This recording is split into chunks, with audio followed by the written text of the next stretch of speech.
WeWork was a company that rented desks. A $47 billion valuation for rented desks.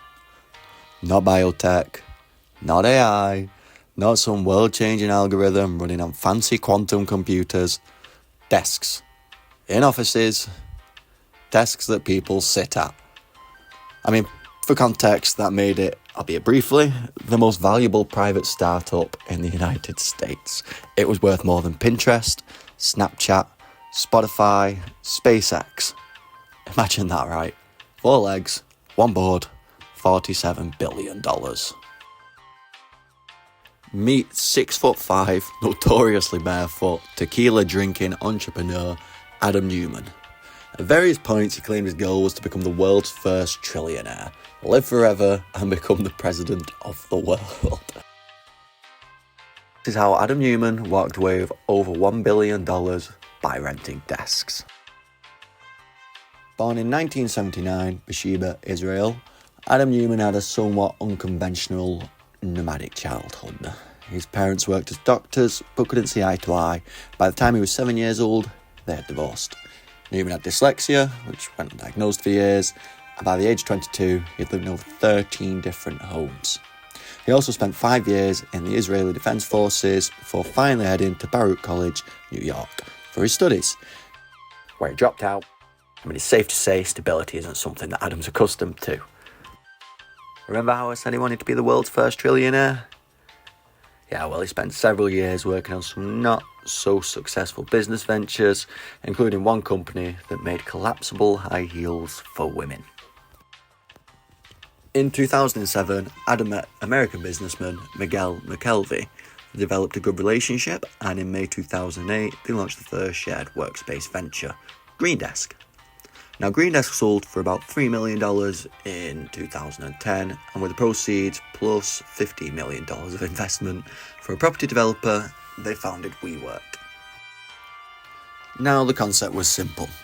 Step 1, lease big office buildings on long-term contracts. Step 2, divide them into smaller spaces. And Step 3, sublet those spaces to startups, freelancers, and small companies who wanted a bit more flexibility and charge them a premium. For the vibe, of course. Here's exposed brick with a kombucha on tap. You know, the feeling that you're part of something. On paper, it was a decent business, and people liked it. A real estate company with good branding is very rare. There's a market for it. Problem is that Adam didn't want to run an ordinary business. He wanted to change the world. He talked about elevating the world's consciousness. He called WeWork a physical social network. He told his investors his mission was to solve the problem of global capitalism by renting desks. You might think this is silly, but here's the thing about Adam. Neumann was extraordinarily, almost supernaturally convincing, despite his behaviours. Tequila shots at company meetings, barefoot boardroom appearances, cannabis smoked on all his private jets. Investors who met him described leaving the room feeling like they'd just been part of something historic. He was extremely charismatic, and he utilised that gift by making people feel that by backing WeWork, they were backing the future. Nobody was more convinced than Japanese billionaire Masayoshi Son. Masayoshi runs SoftBank, a Japanese tech conglomerate, and is worth more than $50 billion as of the time of writing in 2026. And when it comes to investing, Masayoshi is famous for two things: making some of the most brilliant investments in history and making some of the most catastrophic ones. But in 2016, Son visited WeWork's offices, and no more than 12 minutes later, Masayoshi had committed to investing $4.4 billion into Neumann's WeWork. Yep, you heard that correctly. $4.4 billion. Remember when I said Neumann wanted to be a trillionaire? Well, Masayoshi's investment eventually grew to nearly $18.5 billion in total, making SoftBank by far the largest backer of WeWork on Earth. With that money, Adam went absolutely berserk.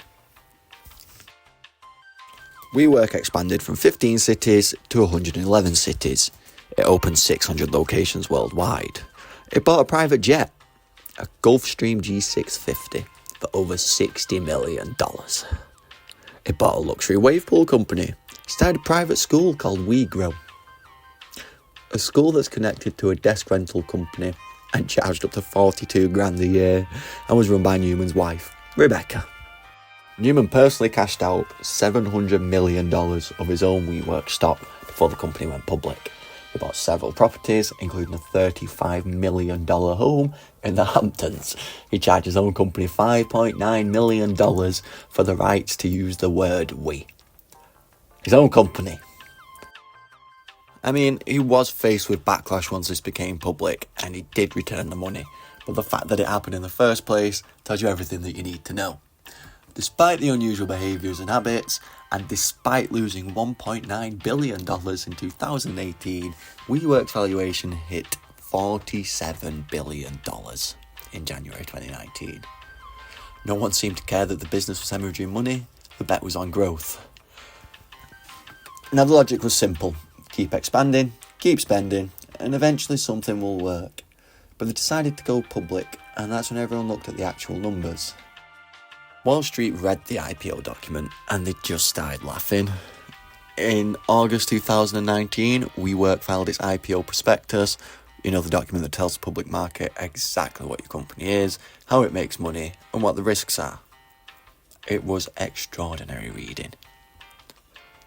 The document showed that Neumann had over 20 times the voting power of any other shareholder. It revealed the 5.9 million We trademark situation.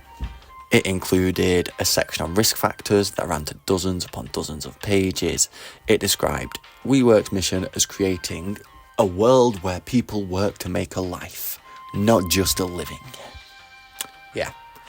And it showed that WeWork was losing almost $219,000 an hour. Wall Street, which had been willing to suspend belief for years, suddenly wasn't willing to suspend belief. Analysts picked apart the document line by line. The press had a field day. Neumann's behavioural quirks, the pot smoking, the tequila, the kombucha, the feet, it all came flooding into the public view. The valuation targets for the IPO, which had started at $47 billion, were slashed. And then slashed again. $10 billion. Then $8 billion. And then, on September 24th, 2019, Adam Neumann resigned as CEO. The IPO was shelved, and 2 months later, 2,400 WeWork employees, about 20% of the global workforce, were laid off. Staggering. Now, Massa and SoftBank stepped in with a rescue package to keep the company alive. And as part of the exit deal, Neumann received close to $1.7 billion from SoftBank for stepping down and walking away. The company he left behind filed for bankruptcy in November 2023, and Neumann was at $1.7 billion. Here's where things get a bit more interesting. WeWork went bankrupt, and the founders, Adam Neumann, he's now raising money for a new startup.